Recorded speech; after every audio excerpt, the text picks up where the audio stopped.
Free Book Summary presents The 7 Habits of Highly Effective People by Stephen R. Covey. The book in 3 sentences. Success encompasses a balance of personal and professional effectiveness. Before you can adopt the 7 habits, you need to change your perception and interpretation of how the world works. Paradigm shift between what happens to you and your response to it is your freedom to choose that response. The 5 big ideas. Proactive people work on the things they can do something about. Management is doing things right. Leadership is doing the right things. A paradigm is a way to see the world. We see the world not as it is, but as we are conditioned to see it. To make relatively minor changes in your life, focus on your attitudes and behaviors. To make significant quantum change, work on your basic paradigms. The 7 habits of highly effective people. Be proactive. Begin with the end in mind. Put first things first. Think win. Seek first to understand, then be understood. Synergize. Sharpen the saw. The 7 habits of highly effective people. Summary. Leadership is communicating others' worth and potential so clearly that they are inspired to see it in themselves. The character ethic teaches that there are basic principles of effective living and that people can only experience true success and enduring happiness as they learn and integrate these principles into their basic character. To focus on technique is like cramming your way through school. What you shout so loudly in my ears I cannot hear what you say. Thomas Edison. We have many maps in our heads and each can be divided into 2 main categories. Maps of the way things are, or realities, and maps of the way things should be, or values. We interpret everything we experience through these mental maps. We seldom question their accuracy. We're usually even unaware that we have them. We simply assume that the way we see things is the way they really are or the way they should be. To try to change outward attitudes and behaviors do very little good in the long run. If we fail to examine the basic paradigms from which those attitudes and behaviors flow, we see the world not as it is, but as we are or as we are conditioned to see it. Our paradigms, correct or incorrect, are the sources of our attitudes and behaviors, and ultimately our relationships with others.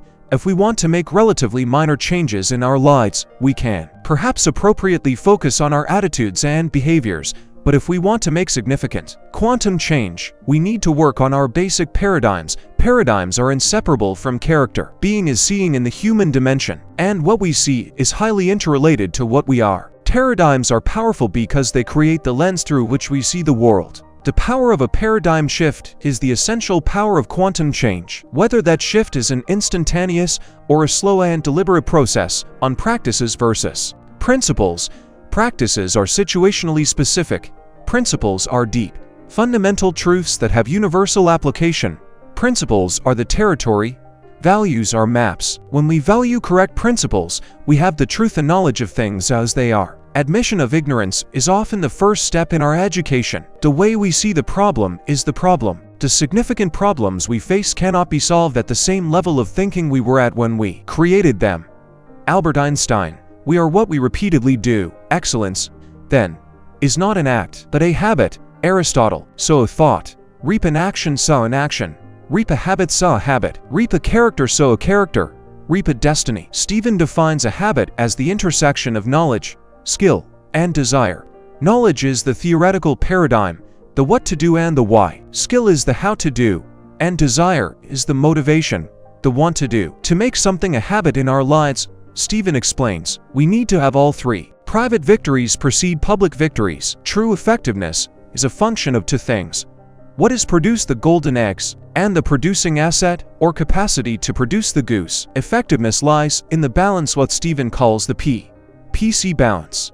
T stands for production of desired results. The golden eggs. PC stands for production capability, the ability or asset that produces the golden eggs. I know of no more encouraging fact and the unquestionable ability of man to elevate his life by conscious endeavor. Henry David Thoreau.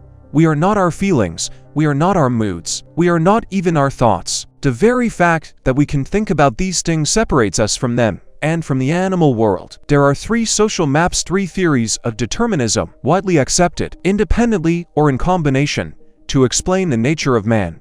Genetic determinism. This basically says your grandparents did it to you, that's why you have such a temper. Psychic determinism. This basically says your parents did it to you, Environmental determinism. This basically says your boss is doing it to you, or your spouse, or that bratty teenager, or your economic situation, or national policies. Someone or something in your environment is responsible for your situation. Between what happens to you, or the stimulus, and your response to it, is your freedom, or power to choose that response. Between stimulus and response, man has the freedom to choose. Proactive people can carry their own weather with them. Whether it rains or shines makes no difference to them. They are value-driven, and if their value is to produce good quality work, it isn't a function of whether the weather is conducive to it or not. The ability to subordinate an impulse to a value is the essence of the proactive person. Reactive people are driven by feelings, by circumstances, by conditions, by their environment. Proactive people are driven by values carefully thought about, selected and internalized values. Proactive people are still influenced by external stimuli, whether physical, social, or psychological, but their response to the stimuli, conscious or unconscious, is a value-based choice or response. It's not what happens to us, but our response to what happens to us that hurts us. Viktor Frankl suggests that there are three central values in life: the experiential, or that which happens to us; the creative, or that which we bring into existence; the attitudinal, or our response in difficult circumstances such as terminal illness. What matters most is how we respond to what we experience in life. Proactive people focus their efforts in the circle of influence. They work on the things they can do something about. The nature of their energy is positive, enlarging and magnifying, causing their circle of influence to increase.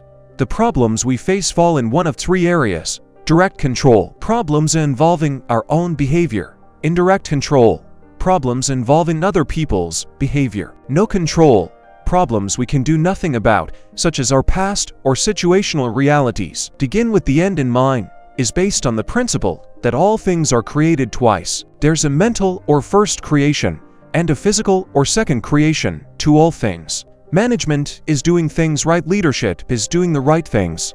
Management is efficiency in climbing the ladder of success. Leadership determines whether the ladder is leaning against the right wall. The two additional unique human endowments that enable us to expand our proactivity and to exercise personal leadership in our lives are imagination and conscience. Writing or reviewing a mission statement changes you because it forces you to think through your priorities deeply, carefully, and to align your behavior with your beliefs. As you do, other people begin to sense that you're not being driven by everything that happens to you. You have a sense of mission about what you're trying to do and you're excited about. A good affirmation has 5 basic ingredients.